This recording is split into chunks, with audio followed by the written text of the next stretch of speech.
अस्सलामुअलैकुम वरहमतुल्लाहि वबरकातुहू जमीयन। मुझे एक रिक्वेस्ट आई थी बीटीएस के ऊपर। आप सबको पता है कि मैंने वीडियो ब्रेक डाउन करना लगभग बहुत कम कर दिया है, पर अगर ये बीटीएस का बंदा है तो फिर हम इन्हीं के लिए बैठे हैं। के पॉप के ऊपर काफ़ी सारी वीडियोस है मेरी, और मैं चाहता हूँ कि आप उन वीडियोस को देखें, क्योंकि तभी आप बाकी कड़ियों को जोड़ पाएंगे। अगर आप नए हो और ऐसी वीडियो को पहली बार देख रहे हो तो आसानी होगी आपके लिए। अब जो सॉन्ग की रिक्वेस्ट आई मुझे, ये सॉन्ग बीटीएस के एक मेंबर का है, जंगकुक या जुंगकुक, सॉरी अगर मैं गलत प्रोनाउंस कर रहा हूँ। और इस सॉन्ग का नाम है स्टैंडिंग नेक्स्ट टू यू। कई सिंबलिज्म जो है इसके अंदर छिपे पड़े हैं और सॉन्ग अभी रिसेंट में ही आया है, तो चलें एक्सप्लोर करते हैं। पर उससे पहले मैं थोड़ी एडवर्टाइजमेंट करना चाहता हूँ। सो आप में से अब कई लोगों को पता ही होगा कि मैं अब एक राकी हूँ और स्पिरिचुअल हीलर। सो अगर आपको कोई प्रॉब्लम है जिससे आपको बहुत ज़्यादा बुरे ख्वाब आ रहे हो, या वो चीज़ें दिखाई दे रही हों जो आपको नहीं दिखनी चाहिए, या आपके साथ कुछ ऐसा हो रहा है जिसे आप समझ नहीं पा रहे हो, कई बार ऐसा होता है कि जब ये चीज़ें ज़्यादा बढ़ने लग जाती है तो इन चीज़ों का इलाज बिल्कुल नामुमकिन सा हो जाता है और आखिर में आपको पागल खाने के अंदर डाल दिया जाता है। तो मेरी कोशिश यही है कि जो चीज़ें मैंने सीखी है उससे आपका कुछ फ़ायदा हो सके।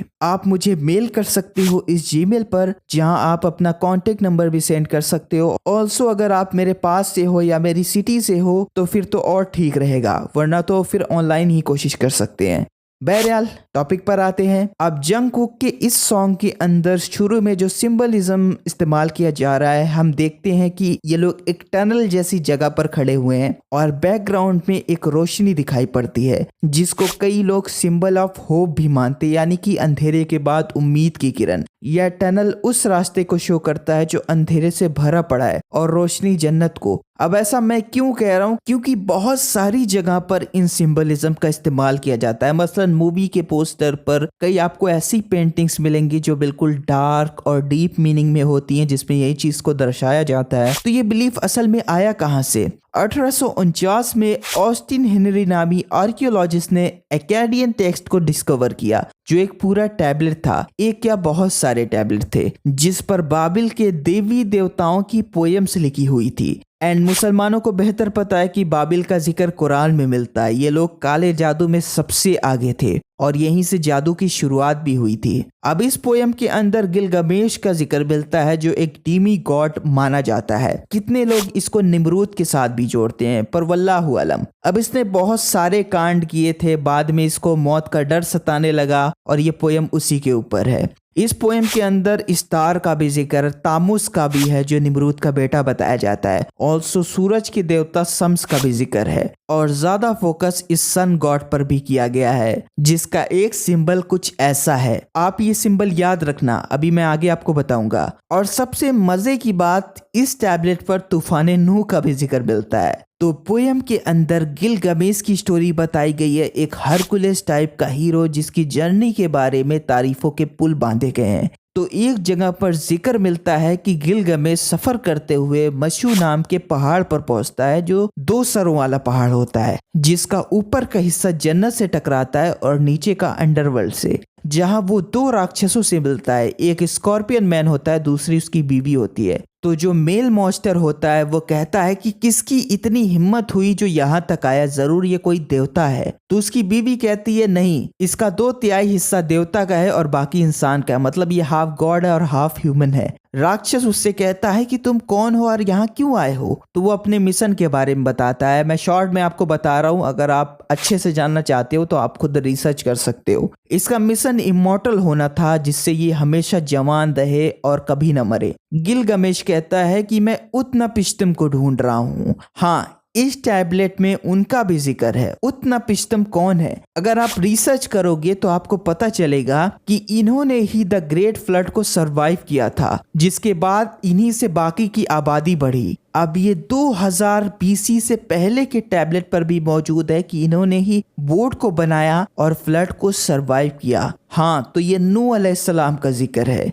और अगर आप इनकी स्टोरी देखोगे तो बिल्कुल इस्लामिक रिवायतों से मिलती है सरवाइव करने तक, उसके बाद की थोड़ी डिफरेंट है। होता क्या है कि जब उत्नपिष्टम अपनी बीवी के साथ और बाकी जानवरों के साथ सरवाइव कर जाते हैं, जैसे ही उनको जमीन मिलती है वो जमीन पर आते हैं और सारे जानवरों को आजाद कर देते हैं और कुछ की कुर्बानी भी करते हैं, जिससे खुदा खुश होकर उनको और उनकी बीवी को इमॉर्टेलिटी यानी हमेशा जिंदा रहने का वरदान देते हैं और उनको पहाड़ों के ऊपर एक जन्नत जैसी जगह पर रहने को कहते हैं। तो गिलगमेश भी इसीलिए इनको ढूंढ रहा होता है। जब वो उन मॉन्स्टर से पूछता है कि वो कहाँ रहते हैं तो वो कहते हैं कि पहाड़ की दूसरी ओर। फिर क्या होता है, गिलगमेश उस पहाड़ पर जाने वाली टनल का इस्तेमाल करता है जहां वो घंटों तक चलते रहता है। उस टनल में सिर्फ काला घना अंधेरा होता है और वो चलता जाता है, ना उससे कुछ आगे का दिखाई देता है और ना पीछे का। चलते चलते आखिर उसे उम्मीद की किरण दिखाई देती है, तेज सूरज की रोशनी जो उसके चेहरे पर पड़ रही थी। और जैसे ही उस रोशनी की तरफ बढ़ता है वो खुद को गार्डन ऑफ सन में पाता है, यानी कि देवताओं की जन्नत में। अब इसमें सबसे बड़ा रोल सन गॉड का भी था, जिसकी वर्शिप गिलगमेश दबा कर करता है। और कई बार शम्स जो सूरज देवता है वो गिलगमेश की हेल्प भी करता है। जैसा कि इस सॉन्ग के अंदर एक जगह पर जो लाइटनिंग का इस्तेमाल किया गया है, देखने में ये बिल्कुल सन की तरह दिखाई पड़ता है।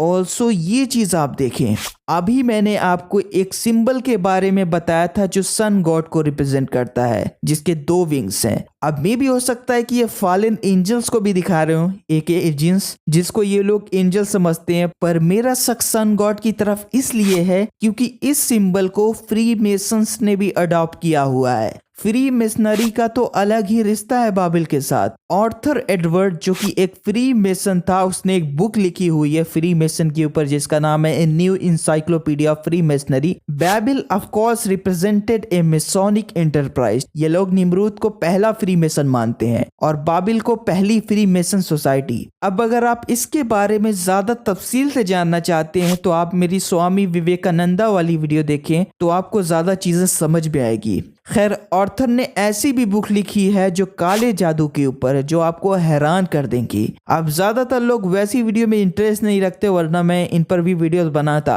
अब आप खुद सोचें कि ऐसे लोगों के हाथ में जब कंट्रोल होगा, जो कि हो चुका है, तो किस तरीके से वो अपनी टीचिंग्स को लोगों तक पहुंचाएंगे। और ये चीज इस सॉन्ग के अंदर भी देखने को मिली। आप यहाँ पर नोट करेंगे इसके कपड़े पर कई आइकन्स और मेडल्स लगे हुए हैं, जिनमें से आप इस पर गौर करें। ये एक आंख की तरह है, पर इसके अंदर आई बॉल की जगह फ्री मेसन का सिंबल है, स्क्वायर एंड कंपस। और यहाँ पे एक खुदा की आंख जो कि फ्री मेसन का खुदा है। ओ कम ऑन, मुझे पता है कि आप सब इससे वाकिफ होंगे, मुझे ज्यादा एक्सप्लेन करने की जरूरत नहीं। सदियों से लोग इसकी पूजा करते आए और आज भी कर रहे हैं। ये एक ऐसा सिंबल है कि अगर इंसान इसको जहां पर भी इस्तेमाल करेगा, शैतान वहां अट्रैक्ट होंगे, उनको इनवाइट करेगा, क्योंकि ये सिंबल बस एक सिंबल ही नहीं बल्कि खुला जादू है। और इस जादू को करने के लिए किसी स्पेल की जरूरत नहीं है, बल्कि ये सिंबल ही खुद एक स्पेल की तरह काम करता है। और हम ये भी देखते हैं कि ये बंदा काफी टाइम से इस आंख का इस्तेमाल करता आया है। मेरी एक पूरी वीडियो मौजूद थी इस पर। और यहाँ ऊपर की तरफ अगर आप देखेंगे तो आपको यहाँ यिंग यांग सिंबल दिखेगा, जो डुअलिटी के लिए इस्तेमाल किया जाता है। मतलब अच्छाई बुराई एक सिक्के के 2 पहलू हैं, जो सैटनिज्म और फ्री मेसन की टीचिंग्स हैं, जिसका इस्तेमाल आज की साउथ मूवीज, बॉलीवुड मूवीज में बड़ी शोरों जोरों से किया जाता है। और इस पर हदीस है prophet peace be upon him की कि कयामत के करीब लोग बुराई को अच्छाई समझेंगे और अच्छाई को बुरा। एंड एक और जो सिंबल है वो है हेक्साग्राम। ये भी फ्री मेसन का सिंबल है, जो फ्री मेसन्स वालों ने जुडाइज्म के कबाला से लिया है। अब कबाला के अंदर इसका क्या मीनिंग है?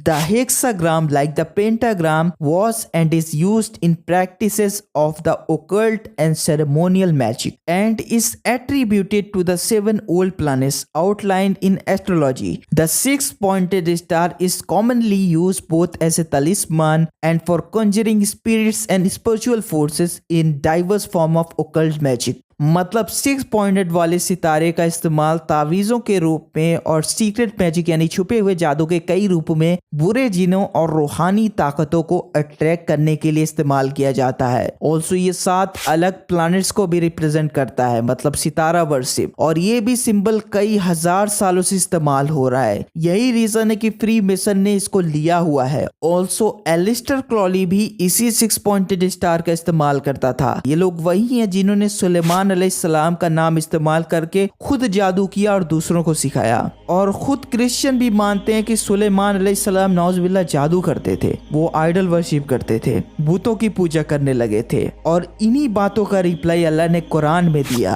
वत्तबाउ मा ततलु शयातीनु अला मुल्क सुलेमान वमा कफरा सुलेमान वलकिन्न शयातीन कफरू। और उस चीज के पीछे पड़ गए जिसे शयातीन हजरत सुलेमान अलैहिस्सलाम की हुकूमत में पढ़ते थे। सुलेमान ने तो कुफर ना किया था, बल्कि ये कुफर शैतानों का था, वो लोगों को जादू सिखाया करते थे। अब आप खुद इस चीज पर ध्यान दें कि ये लोग खुल्लम खुल्ला इन सिंबलिज्म को, जो ब्लैक मैजिक के सिंबल्स हैं, जिनको ओकल्ट माना जाता है, आज के साइंस के दौर में, टेक्नोलॉजी के दौर में क्यों इस्तेमाल कर रहे हैं। आप खुद सोचें जरा। नहीं, जैसी आपको दुनिया दिखाई देती है ना, ये दुनिया वैसी नहीं है। शैतान ने भी वादा किया था, उसने अल्लाह की कसम खाई थी कि मैं तेरे बंदों को गुमराह करूंगा और उन्हें अपने साथ जहन्नम में लेकर जाऊंगा, और वो वादा अपना पूरा कर रहा है। भले ही लोगों की आंखों पर पट्टियां बंधी हुई हैं, लोग जो है फंटेसी वर्ल्ड में जी रहे हों, लेकिन जब आपकी आंखें खुलेंगी और आप डिल्यूजन से बाहर आओगे, तब आपको अंदाजा होगा कि शैतान वो पूरा कर रहा है जिसका उसने वादा किया था। खैर, अल्लाह ताला हम सबको शैतान और शैतानी फितनों से महफूज रखे, आमीन। सो ये थी वीडियो, उम्मीद है कि आपको पसंद आई होगी। पसंद आई तो वीडियो को लाइक करें, वीडियो को शेयर करें। चैनल को अगर आपने अब तक सब्सक्राइब नहीं किया है तो चैनल को ज़रूर से सब्सक्राइब कर लें, नोटिफिकेशन बेल को ऑल पर सेट कर लें, ताकि जब भी मैं कोई नई वीडियो डालूं तो आप तक नोटिफिकेशन ज़रूर से पहुँचे। इंशाल्लाह ताला मैं आपसे मिलूंगा फिर एक नई वीडियो में। अपना और बड़ों का ख्याल रखें। अल्लाह हाफिज़।